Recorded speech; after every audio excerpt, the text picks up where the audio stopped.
नमस्कार साथियों, मैं मोनू चौधरी। ज्योग्राफी की इस ऑनलाइन जर्नी में आपका हार्दिक स्वागत है।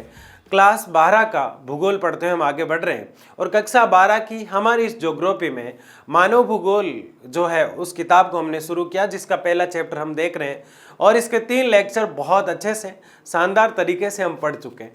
आज हमारा जो है वो चौथा लेक्चर है और ये बहुत महत्वपूर्ण है क्योंकि इसमें सारा वो सब कुछ बचा हुआ है जो अब तक हमने पढ़ा नहीं है। ये लास्ट लेक्चर भी है। बड़े ही ध्यान के साथ, बड़ी ही मस्ती के साथ एंजॉय करते हुए इसको हम पढ़ेंगे और जानेंगे कि सबसे पहले इसमें हम पढ़ने वाले क्या है। सबसे पहले हम देखेंगे भूगोल के उपक्षेत्र जो है उनको समझते हुए उनका महत्व क्या है और वो उपक्षेत्र कौन कौन से हैं। यानी भूगोल के उपक्षेत्र का मतलब है, भूगोल को हमने क्षेत्र में डिवाइड कर रखा है कि इस सब्जेक्ट में भूगोल के इतने पार्ट का अध्ययन होगा, इस सब्जेक्ट में भूगोल के इतने पार्ट का अध्ययन होगा, जैसे व्यवहारिक भूगोल, मानव भूगोल, मनोवैज्ञानिक भूगोल, राजनीतिक भूगोल। वैसे राजनीतिक विज्ञान अलग होता है, राजनीतिक भूगोल अलग होता है। मनोविज्ञान अपने आप में एक सब्जेक्ट अलग होता है, लेकिन मनोवैज्ञानिक भूगोल अलग होता है। यानी कि हम इसके अंदर डिवाइडेशन या पार्ट करके ये देखेंगे कि भूगोल को किन क्षेत्रों में बांटकर हम किस प्रकार से अध्ययन कर सकते हैं। उसके अलावा भूगोल के उपक्षेत्रों का अन्य विषयों से कनेक्शन क्या है, यानी और जो सब्जेक्ट चला करते हैं आर्ट्स के अंदर उनसे भूगोल किस प्रकार संबंध रखता है, ये भी हम इस लेक्चर में देखने वाले हैं। तो शुरू करते हैं बिना समय गवाए हमारे इस लेक्चर को और सबसे पहले जानते हैं भूगोल के उपक्षेत्रों का महत्व। भूगोल के जो उपक्षेत्र बनाए गए हैं उनका महत्व क्या है, एक एक लाइन को पढ़ते हुए हम आगे बढ़ेंगे और समझेंगे भूगोल के उपक्षेत्रों का महत्व। अंतर विषयक प्रकृति को समझने में सहायक, ध्यान से समझना इस बात को। अंतर विषयक प्रकृति को समझने में सहायक का मतलब है भूगोल के अंदर प्रकृति से रिलेटेड जितने भी संसाधन, जितने भी अलाइनमेंट, जितने भी कारक, जितनी भी वस्तुओं का अध्ययन भूगोल के अंदर किया गया है, उनको किन सब्जेक्टों में हम बांट सकते हैं जो भूगोल की शाखा के रूप में चलेंगे, वो चीज कहलाती है अंतर विषयक प्रकृति। यानी किसी भी सब्जेक्ट, कोई भी सब्जेक्ट अगर बहुत बड़ा हो जाता है और उसको बांटकर टुकड़ों में हम अध्ययन करते हैं और ये जानते हैं कि वास्तव में इस सब्जेक्ट की प्रकृति क्या है, तो उसे हम कहते हैं अंतर विषयक प्रकृति। तो भूगोल की अंतर विषयक प्रकृति को समझने के लिए, यानी भूगोल के अंदर के ज्ञान को समझने के लिए इसका उपक्षेत्र में होना बहुत जरूरी है। उपक्षेत्र यानी डिवाइडेशन करना बहुत जरूरी है, ये इसका पहला महत्व है। दूसरा, विस्तृत यानी बहुत बड़े परिमंडल, यानी पर्यावरण जो है, पारिस्थितिकी जो है, चारों ओर का मौसम जो है, सबको मिलाकर परिमंडल बोलते हैं, यानी ब्रह्मांड भी मैं इसको बोल सकता हूं। विस्तृत ब्रह्मांड को परिलक्षित यानी दिखाने करने में सहायक है, यानी पूरे ब्रह्मांड का जो ज्ञान है, जो पिंड में है वो ब्रह्मांड में है, जो ब्रह्मांड में वो पिंड में है, यानी इस पूरे ज्ञान को जिसने संजो के रखा है, उस सब्जेक्ट को अगर पढ़ने के लिए हम उपक्षेत्र बना देते हैं तो सोने में सुहागा हो जाता है। क्या हो जाता है? सोने में सुहागा हो जाता है। इसीलिए यह लिखा है कि विस्तृत परिमंडल को परिलक्षित, मतलब परिलक्षित का मतलब बहुत डिटेल से किसी चीज को पढ़ना, आदि में सहायक होता है कौन? उपक्षेत्र। तीसरी लाइन कह रही है प्रकृति की अतिव्यापी, यानी बहुत बड़े, अतिव्यापी का मतलब बहुत बड़े, प्रकृति के इतने बड़े स्वरूप को, इतने बड़े रूप को समझने में सहायक। प्रकृति जो है, दुनिया जो है, विश्व जो है, पूरा ब्रह्मांड जो है, उसको समझने में सहायता करते हैं। यानी अब तक हम ये सीखे हैं कि अगर उपक्षेत्र बन जाएंगे किसी भी सब्जेक्ट के, लेकिन यह हम भूगोल के उपक्षेत्रों की बात कर रहे हैं। भूगोल में अब अगर उपक्षेत्र होंगे तो भूगोल के अंदर के ज्ञान को हम समझ पाएंगे, भूगोल के जो गुण है उसको परिलक्षित यानी डिटेल से समझ पाएंगे। भूगोल का जो विस्तृत रूप है पूरा परिमंडल में, पूरे विस्तृत रूप को हम पूरे लक्ष्य के साथ, पूरे परिलक्षित यानी डिटेल से, विस्तार से हम समझ पाएंगे, क्योंकि अति व्यापी यानी बहुत बड़ा स्वरूप भूगोल का है। इसके अलावा प्रकृति के विशाल एवं विस्तृत और सीमाओं को समझने में सहायक। दुनिया में अलग अलग देशों की सीमाएं अलग अलग देशों से लगती है, यानी कंट्री बॉर्डर जो होती है, एक कंट्री टू दूसरी कंट्री बदलती रहती है। कई स्टेट जो होते हैं उनकी भी बॉर्डर होती है। तो किसी भी राज्य, किसी भी देश, किसी भी जिला, किसी भी तहसील, या फिर किसी भी प्रकार की कोई जलीय सीमा है या स्थलीय सीमा है। जलीय सीमा जो जल से बनती है, स्थलीय सीमा जो स्थलीय यानी भूमि से बनती है। किसी भी प्रकार का कोई भी माहौल है, कोई भी सीमा है, उसको समझने में उपक्षेत्र मदद करते हैं। यानी हम ये जान रहे हैं भूगोल के उपक्षेत्र जो होते हैं उनका महत्व क्या है, उन्हें क्यों बनाया जाता है। अंदर की पूरी जो रबड़ी होती है, पूरी जो मलाई होती है सब्जेक्ट की, उसका ज्ञान अगर करना है तो उपक्षेत्र मतलब भूगोल को या किसी भी सब्जेक्ट को बांट बांट के पढ़ना चाहिए। इससे सारे लक्षण यानी परिलक्षित हो जाते हैं, हमें विस्तार मिल जाता है इसका, और अतिव्यापी स्वरूप को हम समझ पाते। इसके अलावा भूगोल की विभिन्न अवस्थाओं का ज्ञान, ये बहुत महत्वपूर्ण चीज है, और इसका एक हम इंडेक्स भी देखने वाले, तालिका भी देखने वाले। भूगोल का विभिन्न अवस्थाओं में, यानी भूगोल पहले छोटा बच्चा था, फिर बड़ा हुआ, युवा बनने लग गया, फिर प्रौढ़ की अवस्था, फिर वृद्धावस्था। क्या लड़खड़ाने लग गया भूगोल? नहीं, भूगोल बूढ़ा नहीं होगा, ये याद रखें आप। जवान का जवान ही रहने वाला है, क्योंकि अमर है। ये क्या है? अमर। इतिहास भी अमर है, राजनीति विज्ञान भी अमर है। चिंता नहीं करना है, जो चीज घट चुकी है उसका अध्ययन इतिहास में किया जाता है। जिसका हार यानी जो खत्म हो चुकी है, फिर भी उसको जीवित रखा जाता है, उसको संजो के रखा जाता है, किताबों के अंदर उसे संजोए रखा जाता है। इसलिए संजोए रखने के कारण एंजॉय के साथ इस बात को हमेशा याद रखना है कि भूगोल की विभिन्न अवस्थाओं का ज्ञान ये है कि भूगोल किस क्रम में आगे बढ़ा। पहले क्या भूगोल अपने आप में स्वतंत्र विषय था? बिल्कुल भी नहीं था। धीरे धीरे भूगोल जो है अपने आप को अलग कर पाया अन्य सब्जेक्टों से, और अपने अंदर सब्जेक्ट बना दिए उसने। उनसे उसका अध्ययन जो है सिंपल और साधारण और बहुत ही अच्छे तरीके से होने लगा। तो ये भूगोल के उपक्षेत्र थे। आगे अगर हम देखें तो हम देखेंगे भूगोल को लेकर बहुत से झूठ रेशे थे। चंद्रमा पे एक बुढ़िया रहती है। क्या कहा कवि ने? चंद्रमा पे एक बुढ़िया रहती है। हमारे बुजुर्ग जो हुआ करते थे, हमारे जो पूर्वज हुआ करते थे, वो ये बातें अक्सर किया करते थे कि चंद्रमा के ऊपर एक बुढ़िया रहती है। आप कभी जाओ तो देखना, वो सूत काट रही है। नील आर्मस्ट्रांग गया बेचारा चंद्रमा पे, उसे लगा कि वहां चलेंगे और पानी वानी पिलेंगे। जैसे ही वो पहुंचा बेहोश हो जाता है, क्योंकि उसने वहां देखा पत्थर ही पत्थर है, चट्टाने ही चट्टाने, ना हवा है ना पानी है। बहुत चिंतित हो गया नील आर्मस्ट्रांग। ये तो किसी ने उसके बैग में पानी और ऑक्सीजन वगैरह देख के भेजा था, इसलिए वो जिंदा आ गया। ये वो हमारे पूर्वज थे जो किसी भी चीज को देखकर एनालिसिस कर देते थे, और वो जो कह देते थे वो फाइनल होता था, जबकि वो सच नहीं था, वो झूठ था, मिथक था। अब जो रहस्य है, उसके पीछे का ज्ञान है, वो अब सामने आने वाला है। अब भूगोल को हम डिटेल से पढ़ने वाले हैं। मिथक मतलब जो झूठ चली आ रही थी कि वहां एक बुढ़िया रहती है, झूठ चला आ रहा था कि वहां सब कुछ मिल जाता है। इस झूठ से पर्दा जब हटाया जाएगा तो अंदर से एक रहस्य निकलेगा, अंदर से एक छुपा हुआ ज्ञान निकलेगा। मिथक मतलब झूठ, रहस्य मतलब छुपा ज्ञान। विषय की गत्यात्मकता के साथ परिवर्तन को जानना। ज्योग्राफी जो है उसने धीरे धीरे रे मनार धीरे सब कुछ होए, इसी प्रकार से धीरे धीरे भूगोल ने जो है एक गति पकड़ ली है। पहले भूगोल थोड़ा थोड़ा ज्ञान करती थी, फिर भूगोल में और ज्यादा विस्तार से डिटेल से चर्चाएं होने लगी, फिर और ज्यादा डिटेल से चर्चाएं होने लगी। आज तो हम यहां तक पहुंचने वाले हैं कि अगर बादल है तो बारिश कैसे कराई जाए, यह भी हम करने वाले हैं। आने वाले वैज्ञानिक और भूगोलवेता इस पर चर्चा और डिस्कस कर रहे हैं। आने वाले भूगोलवेता आप सब है, ठीक है ना, जो पढ़ते नहीं है, बहुत कम पढ़ते हैं। मैं देख रहा हूं आपके वीडियोस पे व्यूज दिखाई दे रहा है मुझे, तुम कितनी मेहनत करते हो। एक वीडियो लेक्चर डिले हो जाए तो भू हड़कंप मचा देते हो, लेकिन जो पढ़े हैं वीडियो उन्हें नहीं देखते हो। मेहनत करो शिद्दत से, एक दिन जरूर सफल होगे। आगे अगर देखें उपगमन की बात, ये छूट गया था। विषय का अन्य सामाजिक विषयों से समायोजन। भूगोल बड़ा प्रेम का विषय है। भूगोल सारे सब्जेक्टों से ट्रू लव करता है, सब सब्जेक्टों को साथ लेके चलता है। इसलिए भूगोल के विद्यार्थियों को भी सबको साथ लेके चलना है। इसलिए जो भूगोल है उसको पहले खुद को लर्न करना है, फिर सबको शेयर करना है। कैसे?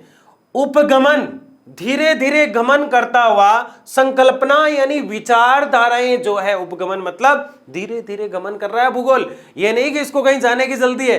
संकल्पना यानी जो रहस्य छुपे हुए थे, जो झूठ थे, उससे पर्दा हटाकर जो रेशे छुपे हैं प्रकृति में उनका ज्ञान करने के लिए कल्पना करता है, उन पे एक्सपेरिमेंट करता है और जानने का प्रयास करता है। अनोन्य क्रियाएं करता रहता है पृथ्वी के साथ, ढेर सारी क्रियाएं करता रहता है पृथ्वी के साथ, सब कुछ जान के रख देगा एक दिन भूगोल। अनोन्य क्रिया का मतलब अनेक क्रियाएं।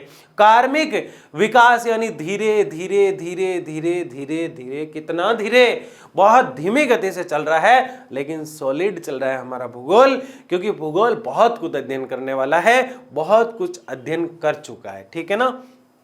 कार्मिक विकास, संकेतों का प्रत्युत्तर जानना, किसी भी प्रकार का संकेत आया उसका उत्तर अगर कोई जानता है प्रकृति में, किसमें संकेत, प्रकृति में कई संकेत दिखाई देता है, ब्रह्मांड में, सौर मंडल में, कई भी कॉस्मोस में आपको कोई भी संकेत देता है, उसका सही उत्तर जानने का प्रयास करता है भूगोल। कैसे, जैसे चंद्र ग्रहण हो जाना, सूर्य ग्रहण हो जाना, ये क्यों होता है, ये सारी चीजें, पृथ्वी इस प्रकार से है कि उस पर जल और पानी दोनों है, बाकी ग्रहों पर क्यों नहीं है, ये सब कुछ जानने का प्रयास जो करता है, वो उत्तर यानी प्रत्युत्तर ढूंढने का प्रयास जो करता है, वो हमारा भूगोल है। इस चीज को हमने जाना और समझा। आगे देखिएगा, भूगोल के उपक्षेत्रों की अगर बात करें तो हमने महत्व उनका देखा कि भूगोल के जो उपक्षेत्र है उनका महत्व क्या है, उपक्षेत्र है कौन से, ये कोई बड़ी बात नहीं है। महत्व 100% पूछा जाता है, बहुत छोटी सी बात है, इस इंडेक्स से मैं आपको समझा दूंगा कि भूगोल को किस प्रकार पढ़ा जाता है। अब यहां देखो, सामाजिक विज्ञान नहीं है, सामाजिक भूगोल है। यहां देखिए, नगरीय विज्ञान नहीं है, नगरीय भूगोल है। यहां राजनीतिक विज्ञान अगर हो जाता तो पॉलिटिकल साइंस हो जाती, यहां राजनीतिक भूगोल है। इसका मतलब यह है, तीनों से एक ऐसी स्लाइड इसकी और आएगी जिसको भी समझेंगे हम।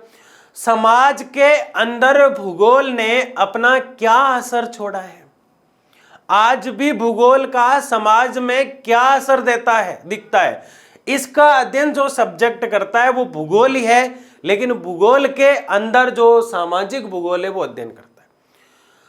भूगोल के अंदर, भूगोल जो अपने आप में एक बहुत महत्वपूर्ण विषय है, उसकी दो ब्रांचेज बन जाया करती है, मानव भूगोल और भौतिक भूगोल। हमने बहुत डिस्कस किया, लेकिन यहां विस्तार वाली बात यह हो गई कि मानव भूगोल जो चल रही थी उसने भी कई उपक्षेत्र यानी अपनी ब्रांचेज बना ली है। उस ब्रांचेज में पहली जो ब्रांच है, पहली जो शाखा है, सामाजिक भूगोल है। सामाजिक भूगोल ये कहती है रसगुल्ले कि समाज के अंदर जो भूगोल से संबंधित है उसका अध्ययन अगर कोई सब्जेक्ट करता है तो मानव भूगोल तो करता ही है, लेकिन मानव भूगोल के अंदर सामाजिक भूगोल करता है। तो वो कौन सी चीजें हैं, वो कौन सी ऐसी वस्तुएं हैं, वो कौन से ऐसे परिदृश्य हैं जिनको परिलक्षित करने का काम, जिनको डिटेल से समझाने का काम, जिनके संबंधों का सामंजस्य स्थापित करने का काम सामाजिक भूगोल करता है। तो वो विषय जो है उनको भी भूगोल कहा गया। किसी भी क्षेत्र में मानव कैसा व्यवहार कर रहा है और वहां की प्रकृति कैसी है, उसका अध्ययन अगर सामाजिक भूगोल कर रहा है तो वो व्यवहारवादी भूगोल कहलाता है। यानी कि ये मानव भूगोल के जो क्षेत्र है उनके भी फिर और क्षेत्र बन रहे हैं, वो उपक्षेत्र हो रहे हैं। ये तो बात हमारे समझ में आ रही, कोई दिक्कत वाली बात नहीं है, आपको क्रम से समझ में आ रहा है। भूगोल जो है उसका एक क्षेत्र बना, उसकी एक ब्रांच कह दो, शाखा कह दो, जो है जो कहना चाहे वो कह दो, मानव भूगोल बनी। मानव भूगोल ने भी अपना विकास किया और ऐसे ढेर सारे सामाजिक भूगोल, राजनीतिक भूगोल, नागरिक भूगोल, ये सब कुछ बना दिए, नगरीय भूगोल।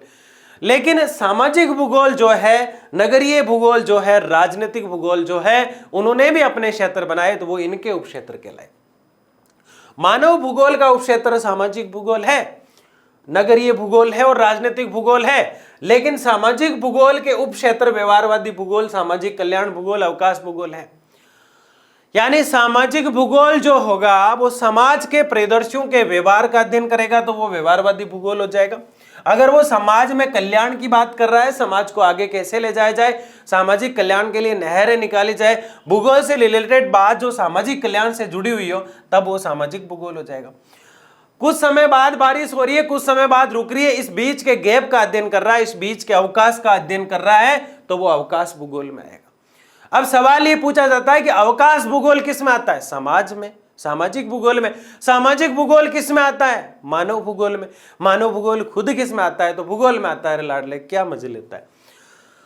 सांस्कृतिक भूगोल यानी कि पृथ्वी के ऊपर जितने भी समाज है, किसी भी समाज को मद्देनजर रखकर वहां का सांस्कृतिक यानी कि वहां का कल्चर क्या है, वहां के लोग कैसे डांस करते हैं, वहां के लोग कैसे रहते हैं, वहां की पूरी संस्कृति का अध्ययन करता है, तो सामाजिक भूगोल सांस्कृतिक भूगोल कहलाएगा।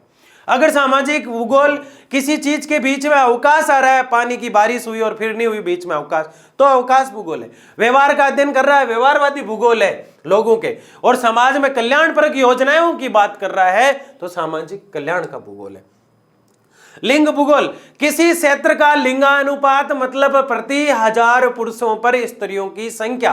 किसी क्षेत्र में 1000 अगर पुरुष है तो स्त्रियां कितनी है, ऐसे जेंडर का अध्ययन, लिंग का अध्ययन अगर करता है तो वो लिंग भूगोल कहलाएगा। लिंग भूगोल कहो चाहे व्यवहारिक भूगोल कहो, चाहे सामाजिक कल्याण कहो, चाहे अवकाश का कहो, सब के सब आते सामाजिक भूगोल में। यह भी पूछा जाता है। ऐतिहासिक भूगोल किसी क्षेत्र के ऐतिहासिक परिदृश्यों का अध्ययन कर रहा है कि इस स्थान पर अगर भूकंप आया तो क्यों आया, ज्वालामुखी आई तो क्यों आई। अध्ययन भौतिक भूगोल करेगा, लेकिन वहां कितने लोग मरे, कितने लोग जो है जान मान आर्थिक हानि हुई, ये सब अध्ययन अगर करता है तो वो भूगोल का सामाजिक भूगोल होने के साथ इतिहास की चर्चा कर रहा है, ऐतिहासिक भूगोल है। और लोग बीमारी से, महामारी में जैसे कोविड आया उस समय कितने लोग मर गए और कितने जी गए, ऐसी चिकित्सा की क्या कमी रही, तो वो चिकित्सा भूगोल कहलाता है। ऐसे ही नगरीय भूगोल की अगर बात करें, सामाजिक भूगोल को हमने पढ़ लिया, ये सामाजिक भूगोल की ब्रांचेज है। एक बार लाडले फिर लास्ट बता रहा हूं मैं, भूगोल की ब्रांचेज मानव भूगोल और मानव भूगोल की ब्रांचेज सामाजिक राजनीतिक ये भूगोल, लेकिन सामाजिक की भी अपनी ब्रांचेज है, उनको उपक्षेत्र कहते हैं। नगरीय भूगोल की कोई उपक्षेत्र नहीं है, लेकिन नगरीय भूगोल जो है वो वास्तव में अगर हम देखें तो किसका अध्ययन करती है? राजनीति का। नहीं, नगरीय अध्ययन और नियोजन का अध्ययन करती है। सामाजिक विज्ञानों के सहयोगी अनुशासक और अंतरप्रष्टा। अब देखो सामाजिक भूगोल जो है अगर व्यवहार का अध्ययन कर रहा है, सामाजिक भूगोल जो व्यवहार का अध्ययन कर रहा है उसको हम क्या कहेंगे? किसी के व्यवहार का अध्ययन करना। यानी आप बिल्कुल शांत बैठे, ध्यान से समझना, ये चीजें देख रहे हैं अब हम, क्योंकि इनका भी लिंक है इससे। हम बिल्कुल शांत तरीके से बैठे, गुमसुम बैठे हैं, तो मनोवैज्ञानिक जो होता है, साइकोलॉजिस्ट जिसे हम कहते हैं, वो पता लगा लेता है कि ये व्यक्ति गुमसुम क्यों है। यानी इसके दिल में कोई दर्द है, प्यार में इसे धोखा मिला है, या फिर किसी ने डांटा है, या किसी ने फटकारा है, कुछ तो गड़बड़ है कालिया। इसलिए सामाजिक विज्ञान जो है उसके साथ ही मनोविज्ञान जो है वो व्यवहार का अध्ययन करता है। यानी कि मैं ये कह रहा हूं, सामाजिक भूगोल में व्यवहार का अध्ययन कर रहे हैं तो व्यवहारवादी भूगोल है, और ऐसा अध्ययन करने में सहायक जो होती है वो मनोविज्ञान होती है। सामाजिक भूगोल में लोगों का कल्याण कितना हो रहा है ये अध्ययन हो रहा है, तो सामाजिक कल्याण का भूगोल है, और इसे हम कल्याण अर्थशास्त्र कहते हैं। अगर अवकाश किसी चीज में गैप आ रहा है, समाज के परिदृश्यों में चेंज आ रहा है, पहले झोपड़ियां हुआ करती थी अब महल हुआ करते हैं, सामाजिक जो है अवकाश बीच में गैप आ रहा है, इसका अध्ययन समाजशास्त्र में होगा। ठीक है। सांस्कृतिक भूगोल जो है मानव विज्ञान के साथ मिलेगा। लिंग भूगोल समाजशास्त्र, मनोविज्ञान, मानव विज्ञान, महिला अध्ययन आदि के अंदर किया जाता है। ऐतिहासिक भूगोल, ऐतिहासिक मतलब इतिहास में जो घटनाएं होती है उसको साथ लेकर पूरा होता है। चिकित्सा, महामारी, मैंने कोविड का एग्जांपल आपको दिया। अब आप कह रहे हैं सर इतना फास्ट ले, ये तो समझ में नहीं, ये तो अपना आप में सब्जेक्ट है जो आपको दिखाई देते हैं। यानी इन सब्जेक्ट को साथ लिए बगैर ये अध्ययन पूरा नहीं हो सकता, और ये अध्ययन पूरा नहीं होगा तो ये सब्जेक्ट नहीं बन पाएगा। ये सब्जेक्ट नहीं बनेगा तो मानव भूगोल सब्जेक्ट नहीं बन पाएगा। मानव भूगोल अगर नहीं बनेगा तो जो मैन भूगोल है उसको दिक्कत आएगी। नगरीय भूगोल की अगर बात करें तो नगरों का अध्ययन करती है। राजनीतिक भूगोल, राजनीति में होते हैं लाडले चुनाव। क्या होते हैं? चुनाव। तो निर्वाचन की बात अगर कर रहा है, सेना किस स्थान पर रहेगी, किस बॉर्डर पर रहेगी, राजनीतिक बॉर्डर का अध्ययन अगर करता है तो राजनीतिक भूगोल में निर्वाचन और सैन्य भूगोल आती है, जो सिफोलॉजी और सैन्य विज्ञान कहलाती है। सिफोलॉजी के नाम से किसे कहते हैं? यानी सिपोलॉजी जो सब्जेक्ट होता है वो निर्वाचन की बात करता है। सिपोलॉजी को साथ लेकर निर्वाचन भूगोल अपने आप को कंप्लीट करते हुए राजनीतिक भूगोल बनाता है और वो फिर सामाजिक भूगोल के साथ अन्य भूगोलों के साथ मिलकर अपने आप को मानव भूगोल बना लेता है। तो ये स्लाइड आपके बहुत अच्छे से समझ में आ गई। आगे हम बढ़ते हैं, यही चीज दोबारा है, ये चीज दोबारा मतलब इसका बचा हुआ भाग। जनसंख्या भूगोल में जनसंख्या का अध्ययन होता है जिसको जनांकिकी कहते हैं। जनांकिकी का मतलब होता है आज मैं यहां हूं और कल यहां से उठकर कहीं जा रहा हूं तो उत्प्रवास, और जहां पर पहुंच रहा हूं तो आप्रवास। यहां से मुझे जो है भेजा जा रहा है बेरोजगारी के कारण या फिर चिकित्सा की कमी के कारण या शिक्षा की कमी के कारण, तो मैं यहां से उठ के जा रहा हूं, ये चीज कहलाती है उत्प्रवास। और धकेला जा रहा है मतलब प्रतिकर्ष। जिस स्थान पे मैं आया हूं रोजगार मिला, शिक्षा मिली, चिकित्सा मिली, तो यह कहलाता है आना, आप्रवास।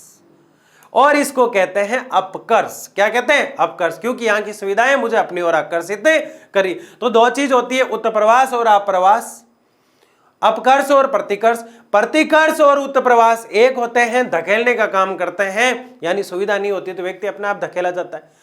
और अपकर्ष यानी अपनी ओर आकर्षित करता है, वो क्षेत्र कहलाता है। तो इन चीजों को हम देखेंगे वैसे अगले लेक्चर में। तो इसको कहते क्या? इसको जनांकिकी कहते हैं। इसको क्या कहते हैं? जनांकिकी। ये बात हमारे समझ में आ गई। आवास भूगोल में नगर और गांव में लोग कैसे रहते हैं, उनका नियोजन कैसा है, नगरीय और ग्रामीण नियोजन की बात करते हैं। आर्थिक भूगोल में तो पैसे की बात होगी भाई। किसकी बात होगी? पैसे की बात होगी कि लोग जो है उनके पास संसाधन क्या है जिससे वो खेती कर रहे हैं। उनका कृषि एग्रीकल्चर डिपार्टमेंट कैसे चलता है। अगर कृषि अच्छी है तो उद्योग अच्छा होंगे, उद्योग अच्छे होंगे तो विपणन यानी व्यापार अच्छा होगा, व्यापार अच्छा होगा तो पर्यटन घूमते हुए माल लेके जाएंगे यहाँ से, और अंतर्राष्ट्रीय व्यापार जो है बढ़ेगा। मैंने कहानी के माध्यम से टिक करता गया। अगर संसाधन होंगे तो कृषि होगी, जल होगा तो कृषि होगी, संसाधन होंगे। आर्थिक भूगोल यानी पैसे वाले में पढ़ा जाता है। किस में पढ़ा जाता है? पैसे वाले में। अगर संसाधन होंगे, क्या होंगे? संसाधन होंगे तो ऑटोमेटिकली क्या होगा? पैसा आएगा। क्या आएगा भाई? पैसा आएगा। तो संसाधन होना चाहिए। अब आपको सर ये क्यों ले रहे हो, आपने यहाँ पिज्जा बर्गर चाउमीन ये सब कुछ क्यों नहीं लिया? हम तो उसकी बात कर रहे हैं जो खेती बाड़ी से जमीन से जुड़ी हुई चीजें हैं। भाई हम पिज्जा बर्गर वाले थोड़ी है, हम तो जमीन वाली बातें कर रहे हैं। संसाधन भूगोल का मतलब ऐसे संसाधन होना चाहिए जिससे कृषि हो सके, कृषि होगी तो उद्योग होंगे, उद्योग होगा तो विपणन यानी व्यापार होगा, व्यापार होगा तो पर्यटन बढ़ेगा, पर्यटन होगा तो अंतर्राष्ट्रीय व्यापार बढ़ेगा। ये सारी चीजें आर्थिक भूगोल में। बड़ा कौन था? सामाजिक भूगोल और आर्थिक भूगोल, ये दोनों आपको याद रखना। ये किनका साथ लेकर अध्ययन पूरा करता है? संसाधन भूगोल संसाधन अर्थशास्त्र का अध्ययन लेता है, कृषि भूगोल कृषि विज्ञान का साथ लेता है, उद्योग भूगोल औद्योगिक अर्थशास्त्र का साथ लेता है, विपणन भूगोल व्यवसाय अर्थशास्त्र वाणिज्य का साथ लेता है, और अंतर्राष्ट्रीय व्यापार भूगोल का साथ लेती है। ये बात आपके समझ में आ गई। तो ये स्लाइड आपको बहुत अच्छे से समझ में आ गई। चलिए आगे बढ़ते हैं। ये जो चीजें आपको दिखाई दे रही है, अब जो हम पढ़ने वाले हैं, पहले हमने भूगोल के उपक्षेत्र का महत्व पढ़ा, फिर हमने उपक्षेत्र ही पढ़ डाले, रोज रोज का झंझट ही खत्म। ठीक है, लेकिन इसके अंदर हम देखेंगे भूगोल छोटा बच्चा था। कब? जब पूरे विश्व में खोज चल रही थी, अन्वेषण चल रहा था, उस समय भूगोल का आरंभिक उपनिवेश युग चल रहा था। उस समय भूगोल की खोज होने लगी। यानी भूगोल बड़ा कैसे, ये हम चर्चा कर रहे हैं। पहले भूगोल छोटा बच्चा था और गुलामी का दौर हुआ करता था, तो कोई इस पे ध्यान नहीं देता था। तो आरंभिक उपनिवेश मतलब गुलामी का युग। आरंभिक यानी शुरुआत का वो गुलामी का युग जब भूगोल सिर्फ खोज और विवरण किया करता था। सिर्फ अन्वेषण मतलब खोज, दो चीजें याद रखें। उपनिवेश मतलब गुलामी, अन्वेषण मतलब खोज, डिटेल से किसी चीज को जानना, खोज करना। तो जब भूगोल छोटा बच्चा हुआ करता था, गुलामी से पहले की बातें कर रहे हैं, जब विश्व युद्ध वर्ल्ड वॉर जैसी चीजें हुआ करती थी, एक देश की नहीं कई देशों की, उस समय भूगोल सिर्फ खोज करता था और उसका विवरण ढूंढने का प्रयास करता था। इसको डिटेल से समझने के लिए कुछ चीज लिखा है हमने। साम्राज्य और व्यापारिक रुचियों ने नए क्षेत्रों में खोज व अन्वेषण को प्रोत्साहित किया। क्षेत्र का विश्व ज्ञान कोशीय विवरण बढ़ा, भूगोल वेताओं द्वारा वर्णन को महत्वपूर्ण पक्ष बनाया गया। यानी आपको ये डिटेल्स जो है, ये जो मैं बता रहा हूं वो आपको लिखना है। ये तो एक किताबी लैंग्वेज की तरह हो जाती है। आप इतना याद रखें, जब सारे विश्व में गुलामी का दौर हुआ करता था उस समय भूगोल खोज किया करता था और उसका विवरण ढूंढा करता था। साम्राज्य और व्यापारिक रुचियों का मतलब है जब पूरे देश में साम्राज्य बढ़ाने की चर्चा हो रही थी और व्यापार को आगे ले जाने की बात हो रही थी, उस समय भूगोल खोज, अन्वेषण व खोज यानी एक ही चीज है, प्रोत्साहित किया। भूगोल ने उस समय विश्व के ज्ञान को बढ़ाने का प्रयास किया। यानी ये मैं कह रहा हूं कि भूगोल जब चलना शुरू करता है उस समय गुलामी का दौर था, इसलिए नाम आया उपनिवेश। क्या नाम आया? आरंभिक उपनिवेश। लेकिन इस आरंभिक उपनिवेश के जस्ट बाद में है तो गुलामी का दौर, लेकिन उतना असर नहीं है अब गुलामी का। तो उत्तर उपनिवेश, जैसे वैदिक काल, उत्तर वैदिक काल, जैसे राष्ट्रपति, उपराष्ट्रपति, तो ऊ का मतलब थोड़ा सा नीचे हो जाता है, यहां पे उप होना चाहिए। लेकिन उत्तर उपनिवेश युग का मतलब है इसके बाद का युग। उसमें भूगोल प्रदेशों का विवरण ढूंढने लगा कि किस प्रदेश में क्या विशेषता है। राजस्थान में टंगस्टन मिल रहा है, सिरोही और डेक्कन भाकरी क्षेत्र में, तो क्यों?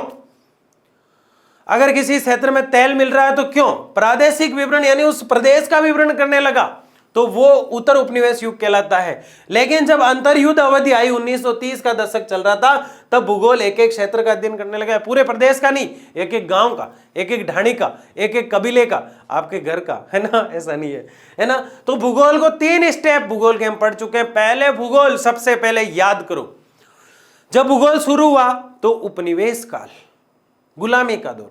लेकिन थोड़े दिन बाद भूगोल का जो समय आया वो था उत्तर उपनिवेश। उसके बाद 1930 का अंतर्युद्ध, जब युद्ध हो रहे थे आपस में जगह जगह, अंतर्युद्ध का विवरण। पहले वाले में अन्वेषण और विवरण में प्रत्येक कंट्री अपना साम्राज्य बढ़ाना चाह रही थी, अपना विस्तार, साम्राज्य मतलब अपने क्षेत्र को बढ़ाना, व्यापार करना चाह रही थी। और भूगोल को इन चीजों से बहुत कुछ सीखने को मिला। विश्व के पूरे ज्ञान कोश में, यानी पूरे वर्ल्ड के ज्ञान कोश यानी ज्ञान के भंडार में और ज्ञान डालने का प्रयास अगर किसने किया तो रसगुल्ले, वो हमारा भूगोल था। ठीक है, अगर प्रादेशिक विवरण जब भूगोल ने शुरू किया तो प्रदेश के सभी पक्षों के विस्तृत वर्णन किए। मत यह था कि सभी प्रदेश पूर्ण अर्थात पृथ्वी के भाग है, अतः इन भागों की पूरी तरह समझ को पूर्ण रूप से होगी, समझने में सहायक होगा। यानी कि आपको सिर्फ ये समझना है, ये शब्द आपके समझ में आ गया तो डिटेल्स अपने आप लिख दोगे आप। अन्वेषण और विवरण का मतलब खोज की गई और डिटेल्स प्रस्तुत की गई। कब? आरंभिक उपनिवेश युग में। उत्तर उपनिवेश में प्रदेश का विश्लेषण किया गया, एक प्रदेश कैसा है, दूसरा कैसा है। तीसरा, अंतर्युद्ध में क्षेत्रीय विभेदन किया गया, एक एक क्षेत्र का अध्ययन किया गया, प्रदेश की भिन्नता पर जोर दिया गया।